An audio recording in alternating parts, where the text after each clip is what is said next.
दुर्गा सप्तशती दूसरा अध्याय। देवताओं के तेज से देवी का प्रादुर्भाव और महिषासुर की सेना का वध।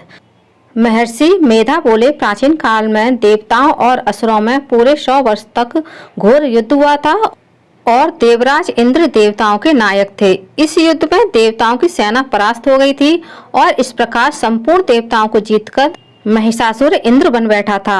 युद्ध के पश्चात हारे हुए देवता प्रजापति श्री ब्रह्मा को साथ लेकर उस स्थान पर पहुंचे जहां पर कि भगवान शंकर विराजमान थे। देवताओं ने अपनी हार का सारा वृत्तांत भगवान श्री विष्णु और शंकर जी को कह सुनाया। वह कहने लगे, हे प्रभु, महिषासुर सूर्य, चंद्रमा, इंद्र, अग्नि, वायु, यम, वरुण तथा अन्य देवताओं के सब अधिकार छीनकर सबका अधिष्ठाता स्वयं बन बैठा है। उसने समस्त देवताओं को स्वर्ग से निकाल दिया है। वह मनुष्यों की तरह पृथ्वी पर विचर रहे हैं।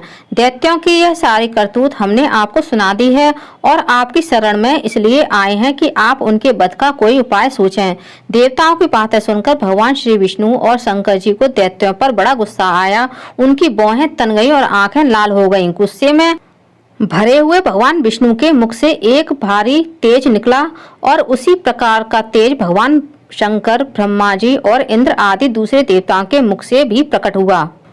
फिर वह सारा तेज एक में मिल गया और एक तेज पुंज वह ऐसा दिखता था जैसे ज्वलमान पर्वत हो। देवताओं ने देखा कि उस पर्वत की ज्वाला चारों ओर फैली हुई थी और देवताओं के शरीर से प्रकट हुए तेज की किसी अन्य तेज से तुलना नहीं हो सकती थी। एक स्थान पर इकट्ठा होने पर वह तेज एक देवी के रूप में परिवर्तित हो गया और अपने प्रकाश से तीनों लोकों में व्याप्त जान पड़ा। वह भगवान शंकर का तेज था, उससे देवी का मुख प्रकट हुआ।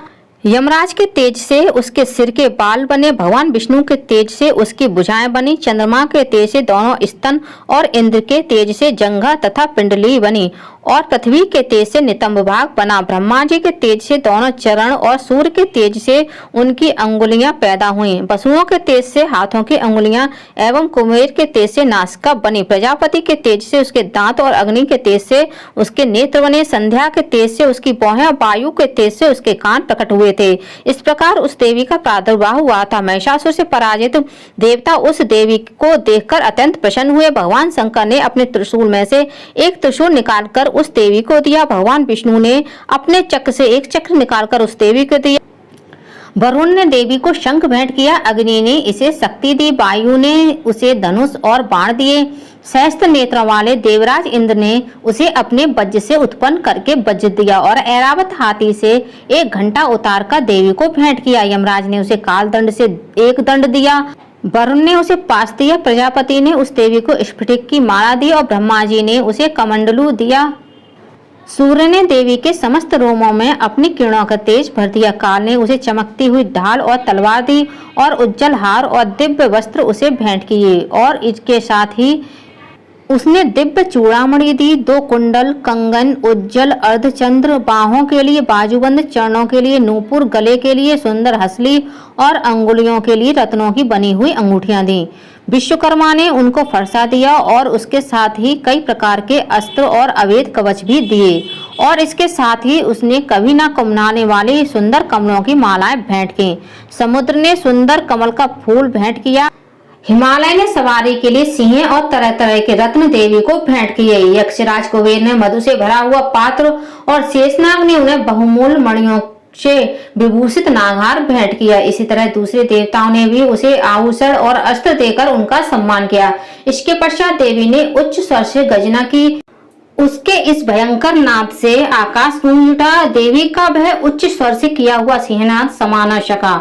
आकाश उनके सामने छोटा प्रतीत होने लगा। उससे बड़े जोर की प्रतिध्वनि हुई जिससे समस्त विश्व में हलचल मच गई और समुद्र कांप उठे, पृथ्वी डोलने लगी और सबके सब पर्वत हिलने लगे। देवताओं ने उस समय प्रसन्न हो देवी सिंहवाहिनी जगतमयी देवी से कहा, देवी तुम्हारी जय हो। इसके साथ महर्षियों ने भक्तिभाव से विनम्र होकर उनकी स्तुति की। संपूर्ण त्रिलोकी को शोकमग्न देखकर दैत्यगण अपनी सेनाओं को साथ लेकर और हथियार आदि से सजाकर उठ खड़े हुए। महिषासुर के क्रोध की सीमा नहीं थी।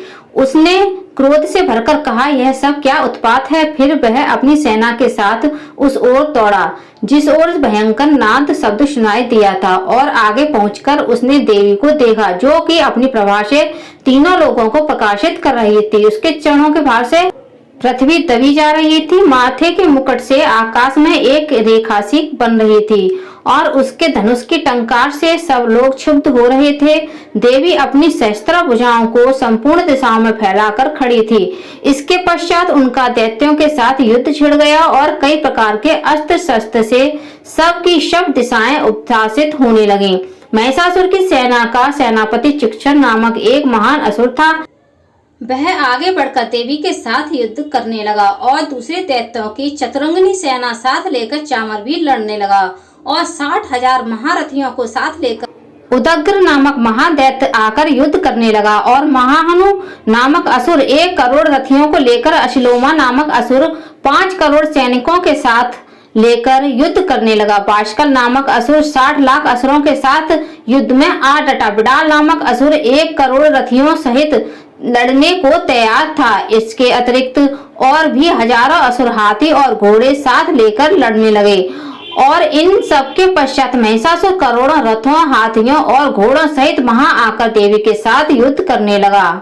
सभी असुर तोमर, भिंदपाल, शक्ति, मूसल, खड़ंगों, फरसों, पट्टियों के साथ रणभूमि में देवी के साथ युद्ध करने लगे। कई शक्तियां फेंकने लगे और कई अन्य शस्त्रादि। इसके पश्चात सबके सब दैत्य अपनी अपनी तलवारें हाथ में लेकर के देवी की ओर दौड़े और उसे मार डालने के लिए उद्योग करने लगे। मगर देवी ने क्रोध में भरकर खेल ही खेल में उन सबके सब अस्त्रों को काट दिया। इसके पश्चात ऋषियों और देवताओं ने देवी की स्तुति आरंभ कर दी और वह प्रसन्न होकर असुरों के शरीरों पर अस्त्र शस्त्रों की वर्षा करती रही। देवी का वाहन भी क्रोध में भरकर दैत्यों की सेना में इस प्रकार विचरने लगा जैसे कि वन में दावानल फैल रहा हो। युद्ध करती हुई देवी ने क्रोध में भरकर श्वासों को छोड़ा और वह तुरंत सैकड़ों हजारों गणों के रूप में परिवर्तित हो गए। फरसे, भिंदपाल, खड़ग और पट्टिस इत्यादि अस्त्रों के साथ दैत्यों से युद्ध करने लगे। देवी की शक्ति से बड़े हुए वह गण दैत्यों का नाश करते हुए ढोल, शंख और मृदंग आदि बजा रहे थे। तदंतर देवी ने त्रिशूल, गदा, शक्ति, खड़ग इत्यादि से सहस्त्र असुरों को मार डाला। कितनों को घंटे की भयंकर आवाज से यमलोक पहुंचा दिया। कितने ही असुरों को उनके पास में बांधकर धरती पर धर घसीटा। कितनों को अपनी तलवार से टुकड़े टुकड़े कर दिए और कितनों को गदा की चोट से धरती पर सुला दिया। कई दैत्य मूसल की मार से घायल होकर रक्त बमन करने लगे और कई शूल से छाती फट जाने के कारण पृथ्वी पर लेट गए। कितनों की पाड़ से कमर टूट गई। देवताओं को पीड़ा देने वाले दैत्य कट कट कर मरने लगे। कितनों की बाहें अलग हो गईं, कितनों की ग्रीवाएं कट गईं, कितनों के सिर कटकर भूमि पर दूर लुढ़क गए, कितनों के शरीर बीच में से कट गए, कितनों की जंघाएं कट गईं और वह पृथ्वी पर गिर पड़े। कितनों के ही सिरों व पैरों के कटने पर भी भूमि पर से वे उठ खड़े हुए और शस्त्र हाथ में लेकर के देवी से लड़ने लगे। कई दैत्यगण भूमि में बाजों की ध्वनि के साथ नाच रहे थे।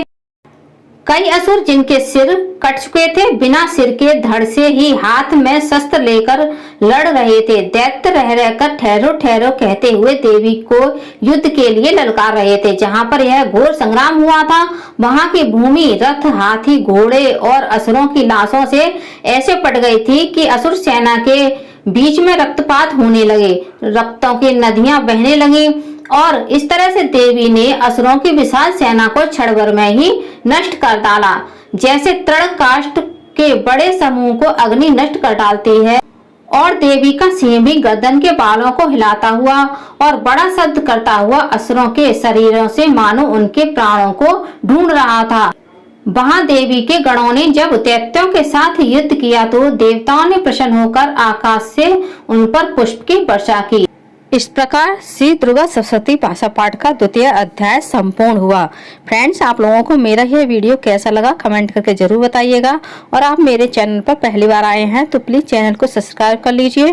वीडियो को ज्यादा से ज्यादा लाइक कीजिए, शेयर कीजिए, साथ ही बेल आइकन को प्रेस कर दीजिए ताकि हमारी आने वाली सारी लेटेस्ट वीडियो की नोटिफिकेशन आप लोगों को टाइम से मिल सके। कमेंट बॉक्स में जय माता दी जरूर लिखिएगा। धन्यवाद फ्रेंड्स, जय माता दी।